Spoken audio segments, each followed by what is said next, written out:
আসসালামাইকুম। আজকে আমাদের গৌরবের দিন, যে বিপ্লবের মাধ্যমে বাংলাদেশ আজকে নতুন বিজয় দিবস সৃষ্টি করলো, সেটাকে সামনে রেখে এবং আরো মজবুত করে আমাদেরকে সামনে এগিয়ে যেতে হবে। যারা এটা সম্ভব করেছে, যে তরুণ সমাজ, তাদের প্রতি আমি আমার সমস্ত প্রশংসা এবং কৃতজ্ঞতা জানাচ্ছি তাদেরকে। তারা আমার পাশে আছে। এরা এই দেশকে রক্ষা করেছে, এই দেশকে নতুনভাবে পুনর্জন্ম দিয়েছে এবং এই পুনর্জন্মে যে বাংলাদেশ পেলাম, সে বাংলাদেশ যেন অত্যন্ত দ্রুত গতিতে এগিয়ে চলতে পারে, সেটাই হলো আমাদের শপথ। সেটা আমরা রক্ষা করতে চাই, এগিয়ে যেতে চাই। আজকে আবু সাঈদের কথা মনে পড়ছে আমাদের, যে আবু সাঈদের ছবি বাংলাদেশের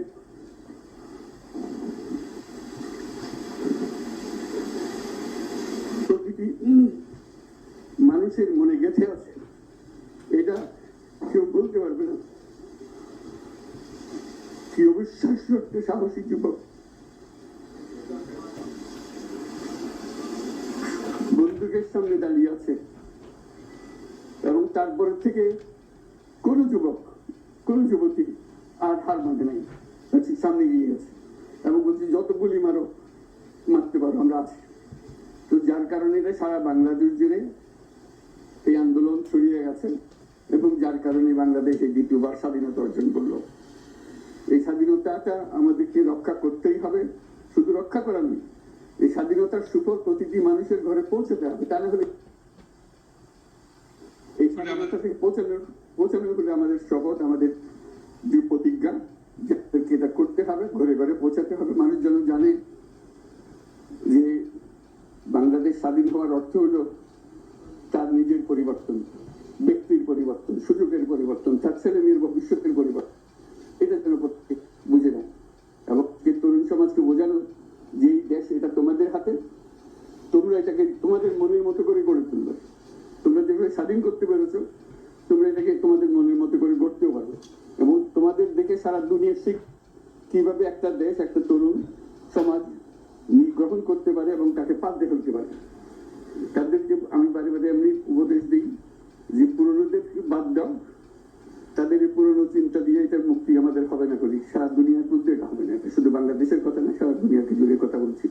তোমাদের মধ্যে যে শক্তি আছে, যে ক্রিয়েটিভিটি আছে, সৃজনশীলতা আছে, সেই সৃজনশীলতাকেও কাজে লাগাতে হবে। এটা শুধু বই খাতাতে লেখার জিনিস না, এটাকে প্রকাশ করার জিনিস, স্থাপন করার জিনিস, সেটা মুখ করা।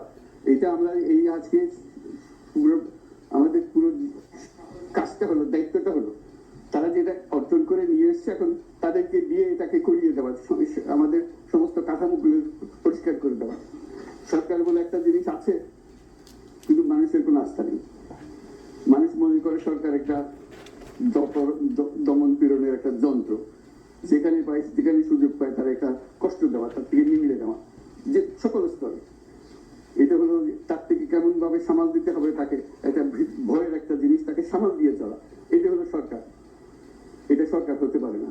সরকারকে দেখে মানুষের বুক ফুলে উঠবে যে আমাকে সাহায্য করবে, আমাকে রক্ষা করবে, আমার সরকার আমার জন্য দাঁড়াবে। সরকার তার দাঁড়ায় সময় যে সরকার হবে, সেই সরকার মানুষকে রক্ষা করবে, মানুষের আস্থাভাজন হবে। তাকে উজ্জ্বল করে তাকে বলার আর ভালো আছে এটা না, সে নিজে নিজে বিশ্বাস করবে সরকারি লোক দেখলে বলবি আমার লোক, আমাকে রক্ষা করার লোক।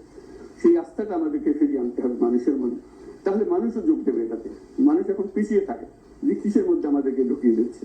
আমরা যদি জানতে পারি যে এইটা আমরা সবাই মিলে আমরা অগ্রসর করতে পারি। একটা বড়, সারা বাংলাদেশ একটা বড় পরিবার।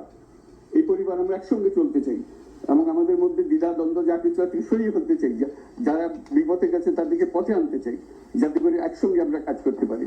এর মধ্যে আমি শুনলাম, আসার পথে শুনে আসছি যে এখানে আইন শৃঙ্খলার ব্যাঘাত হচ্ছে, মানুষকে আক্রমণ করছে, ঘর বাড়ি জ্বালিয়ে দিচ্ছে, সম্পদ জ্বালিয়ে নষ্ট করছে, চুরি করছে, গিয়ে যাচ্ছে, অফিস আদালতে আক্রমণ করছে। উপর আক্রমণ করছে, হিন্দু, বৌদ্ধ, খ্রিস্টান, আমরিয়া সবার উপর আক্রমণ করছে। এগুলো হলো ষড়যন্ত্রের অংশ, এগুলো আমাদের বিষয় না। আমাদের কাজ হলো এটাকে রক্ষা করা, সবাইকে রক্ষা করা, এটাকে প্রতিটি মানুষকে, প্রতিটি মানুষ আমাদের ভাই, আমাদের বোন, তাদের রক্ষা করা এবং আমাদের একটা শৃঙ্খলা ফিরিয়ে আসা। এগুলো হলো অগ্রগতির